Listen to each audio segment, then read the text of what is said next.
Well, corn has come off of its lows from earlier in the day. John Jenkinson with you. Let's go over here to our futures provided by Bar Chart. And right now we've got March down 4.5 at 544 3/4. We got as low as 541. December's down 1 1/4 at 446.5. Got as low as 444. So let's visit with Brian Hoops with Midwest Market Solutions. Brian, a little bit of firmness here, firming, I guess I should say. And, we saw that yesterday. We turned this corn market around to the positive just in the last few seconds of trade. Yeah, good morning, John. Good talk with you. It's, market here that's given us some weakness at times. We have a strengthening U.S. dollar, and that dollar index is starting to build into an uptrending market over the last 2 to 3 weeks. And so that's something that's kind of gone unnoticed by the trade, but it's really taken some of the steam out of the market here from the standpoint that we haven't made new highs for several weeks in the soybean market. Now, the corn, of course, has, and we're coming off of our lows here this morning, both corn and soybeans. As you have a week from today, another supply and demand report. Early estimates are looking for ending stocks to be sharply reduced for corn and soybeans as far as that old crop variety. USDA made a change in the supply and demand report last month where they actually lowered corn exports, and that looks to be maybe corrected this week or this next week. They're going to have to make that change. So the downside really should be limited, I think, going into the reports released next Tuesday. All right. Over in the soybean market right now, March is down 10.5, 1354 3/4. We've come back halfway from the overnight trade and from the open this morning. September now down only 1 3/4 at 1205 3/4. I like what you had to mention there about the adjustments, but you got to wonder if how much positivity has already been baked into this market.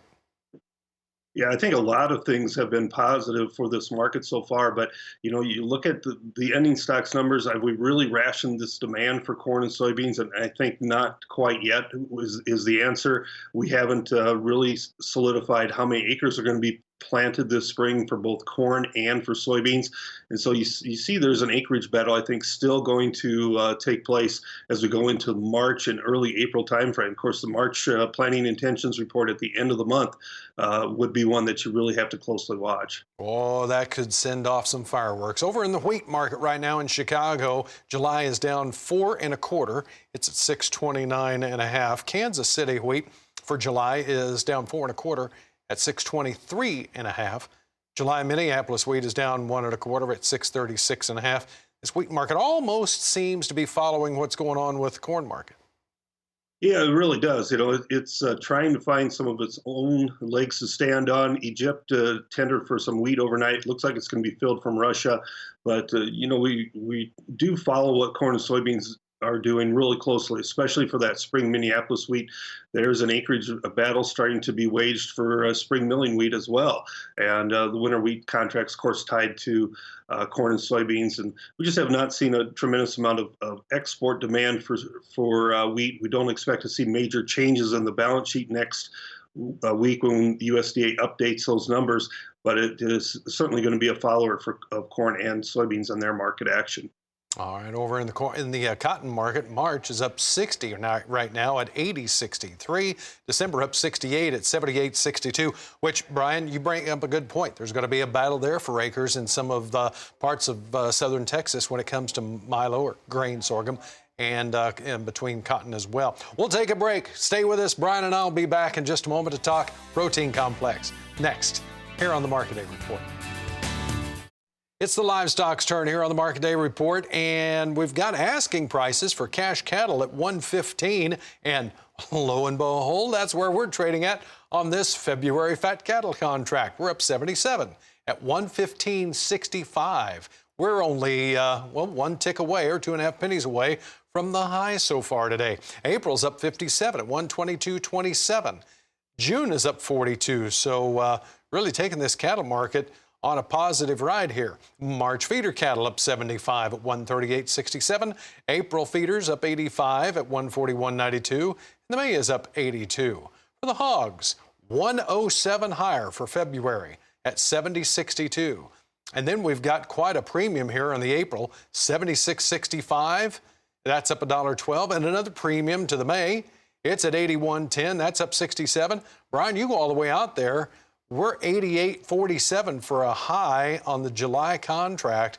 A lot of those deferred contracts are really strong here. Yeah, they certainly are, John. Really strong in cattle and the hogs, like you mentioned.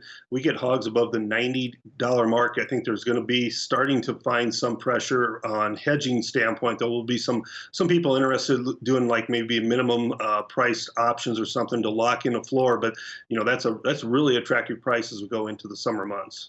You can almost make that cash flow there with those kind of numbers, depending on what the soybean price does, and depending on what happens here with the corn price.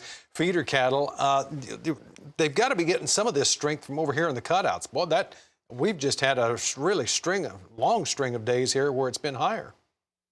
Right, the cutout value is really surging higher and giving the feedlots some confidence that they're going to see higher cash trade. We saw several dollars last week. They're expecting again this week to see more money put onto this cash markets.